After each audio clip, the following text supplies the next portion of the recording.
Et comme chaque lundi, nous sommes en plateau avec Romain Daubry, membre de la cellule info d'experts chez Bourse Direct. Bonjour Romain. Bonjour Nicolas. Alors on commence avec l'agenda des grands moments économiques cette semaine. Qu'est-ce que vous allez regarder cette semaine? Oui, il y a d'abord l'indice de confiance du consommateur du Conference Board demain aux États-Unis. Ça va être un des éléments marquants. C'est une semaine d'emploi aux États-Unis, donc ça c'est important. Ça commence mercredi avec l'enquête ADP qui avait fait bouger les marchés le mois dernier. C'est l'enquête mensuelle des chiffres de l'emploi. Ça avait fait bouger les marchés, ce qui est en général moins le cas. Et normalement, vendredi, l'enquête gouvernementale. Alors je dis normalement parce que c'est une semaine raccourcie. Pour le vendredi sera un jour férié pour vendredi saint.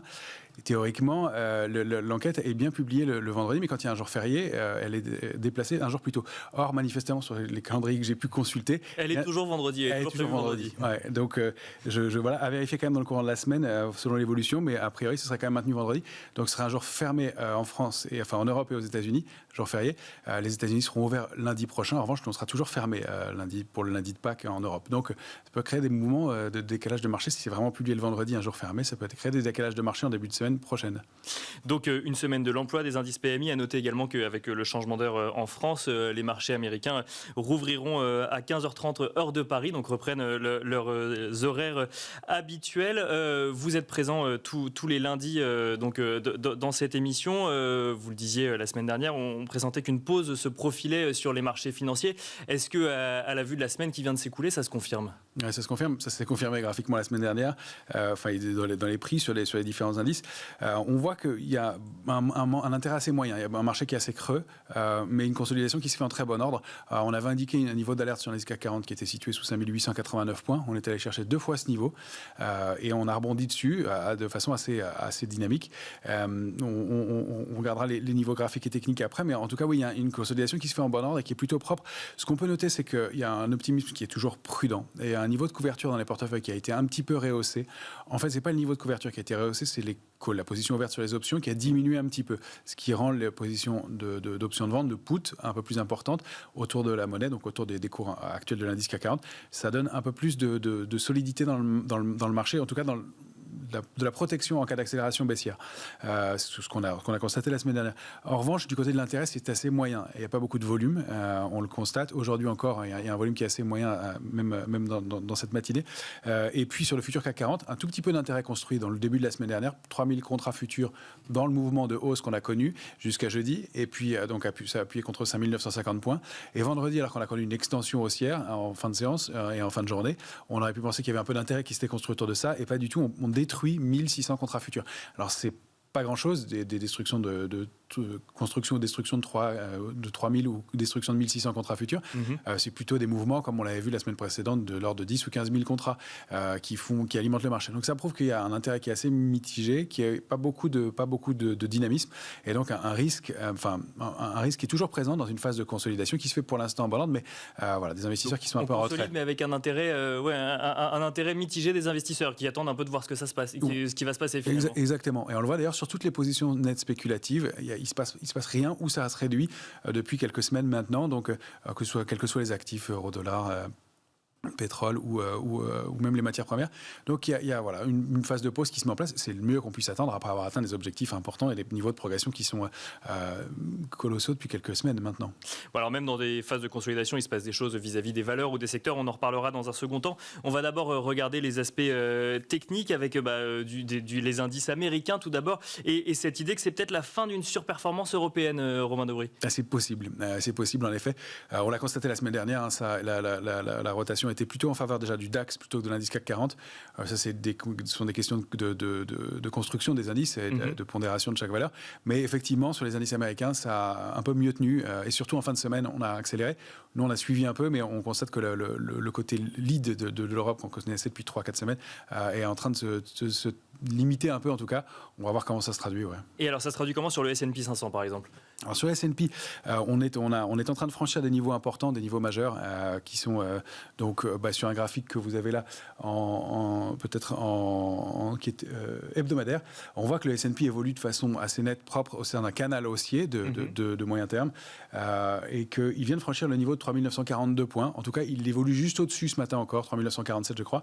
Et donc, ça ouvre la voie à une progression plus plus marquée. On voit qu'il a rebondi plusieurs fois sur cette oblique que j'ai tracée en noir avant d'accélérer à la hausse, encore une fois. Donc, une accélération haussière, une pause de 4 ou 5 semaines et le franchissement en fin de semaine dernière de ce niveau, 3942 points, qui ouvre des extensions en direction du haut du canal et donc probablement de cette résistance à 4163. Ça donne des progressions possibles de 5%. On va donc fixer le niveau d'alerte à 3942 points, vous l'avez compris, de court terme, avec une bascule et une possible consolidation jusqu'à 3735 sans alerte majeure. Mais donc, un marché qui, lui, a franchi de nouveau plus haut la semaine dernière.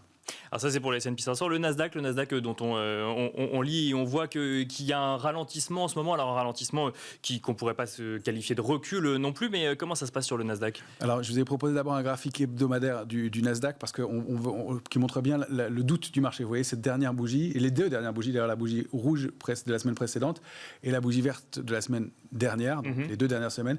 On voit qu'il y a des grandes mèches de chaque côté et un petit corps au milieu. C'est ce qu'on appelle des toupies. C'est un signe d'indécision sur le marché. Ça montre qu'il y a des grandes variations durant la séance, mais que finalement on clôture assez proche de l'ouverture. C'est ça traduit simplement le fait qu'acheteurs et vendeurs se battent manifestement dans des amplitudes qui sont relativement importantes, mais qu'il n'y a pas vraiment de tendance, en tout cas à court terme. À moyen terme, on n'a pas cassé le canal haussier qu'on voit en noir, toujours. On évolue à l'intérieur donc d'une zone de consolidation, un trading range dont la borne basse est toujours à 12 210. Le niveau de retournement haussier, c'est 13 294. Si on arrive à le franchir, il peut se passer quelque chose. C'est pour ça que je voulais zoomer un petit peu avec vous, effectivement, sur le graphique. Sur le journalier. Donc là, on est en hebdomadaire, on peut zoomer en journalier et on va voir si la tendance est similaire. Voilà, on la voit bien, cette consolidation latérale. Là, ça fait plusieurs séances qu'on évolue latéralement. Et on commence à distinguer une structure possible en biseau. C'est formé par les obliques bleues qu'on voit bien. À l'intérieur, on retrouve notre canal haussier.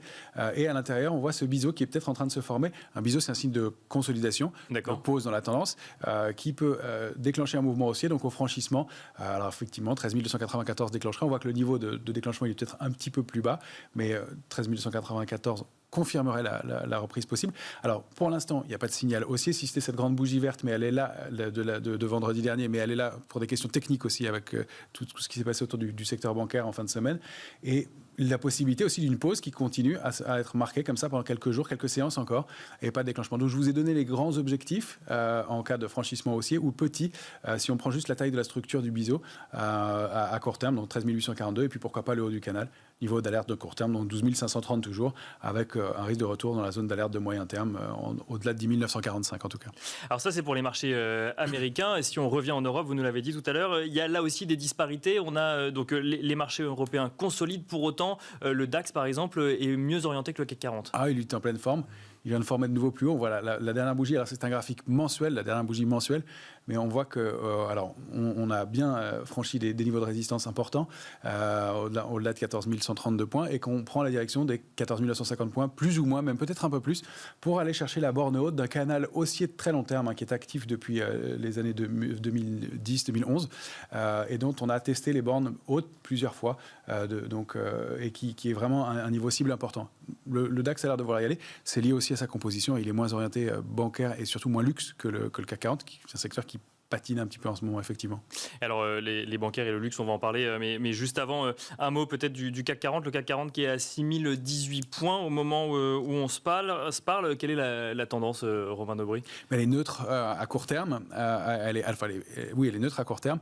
Elle est en passe de le devenir aussi à moyen terme. Alors, on a évolué, et puis on le voit très bien ici, au sein d'un canal haussier de moyen terme depuis plusieurs semaines, qui est né fin janvier, le 29 janvier, la borne basse du canal.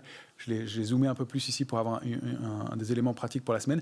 En fait, on voit que la borne basse, je l'ai étendue un peu du trading range, c'est 5879 points pour la semaine, c'était 889 la semaine dernière, mais on a eu quelques mèches qui permettent d'étendre le trading range.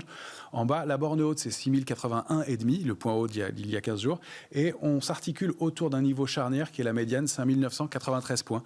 Selon qu'on soit au-dessus ou en dessous de cette charnière, on aura un biais plus ou moins haussier ou plus ou moins baissier, avec une petite zone d'alerte que j'ai fixée jusqu'à 5943 en bas, et avec le bas de ce canal juste en dessous qui est situé à 5975 pour la séance qu'on va remonter chaque jour de la semaine puisque c'est une oblique. Mais pour l'instant, une indécision est vraiment toujours cette idée que la pause est en marche, mais qu'elle se passe pour l'instant de façon canalisée, avec un intérêt qui est un peu médium, comme on le disait, moyen, médiocre, comme on le disait, pardon.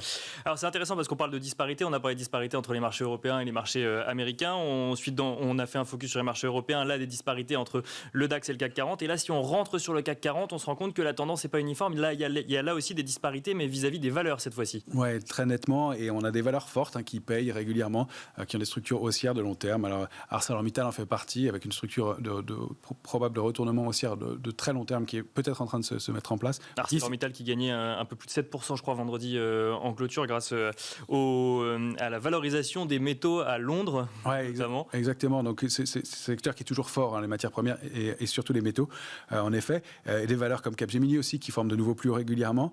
Et puis à plus court terme, on a des signaux qui se déclenchent peut-être de réactivation de la dynamique haussière pour Legrand, qui a franchi un petit niveau, ou aussi à court terme, ça on l'a fait de façon dynamique, ce matin on l'a proposé de façon dynamique, de rentrer sur Atos, qui a l'air de sortir du bas de son trading range, au sein duquel il évolue depuis plusieurs semaines maintenant, et d'être sorti d'une petite structure en triangle, donc avec des cibles dans un premier temps de 7 à 8%, mais avec peut-être une construction un peu plus importante. Donc ça c'est pour du côté des valeurs fortes dans l'immédiat. Il y en a d'autres bien sûr, si on regarde Publicis, Stellantis, STM ou encore Saint-Gobain. Donc ça c'est plutôt du côté des valeurs fortes. Et alors du côté des valeurs faibles pour finir? On a effectivement des valeurs comme Alstom qui ont donné de faux signaux et qui sont toujours assez shortées. 17% de la position verte sur Alstom est vendue. Donc, et elle a fait l'objet de pression baissière, on le voit encore. C'est 1% de plus qu'il y a un mois. Donc elle n'arrive pas à se reprendre. Et puis on a des valeurs, tout ce qui est lié à l'aviation. Donc que ce soit Airbus, Safran, Thales, dont on voyait des signaux aussi possibles de se mettre en place, qui là ont l'air de patiner. Donc on reste un peu investi dessus, mais peut-être on va limiter sa pondération dans la perspective d'une réouverture, mais la nouvelle vague a effectivement pesé sur ces titres-là qui donnaient des signaux plus intéressants. Puis c'est un peu la même chose du côté du secteur automobile. On va préférer Stellantis à Renault, par exemple, dans l'immédiat. Donc il y a des divergences assez marquées au sein de l'indice. Ça se traduit par cette pause latérale qu'on constate en ce moment.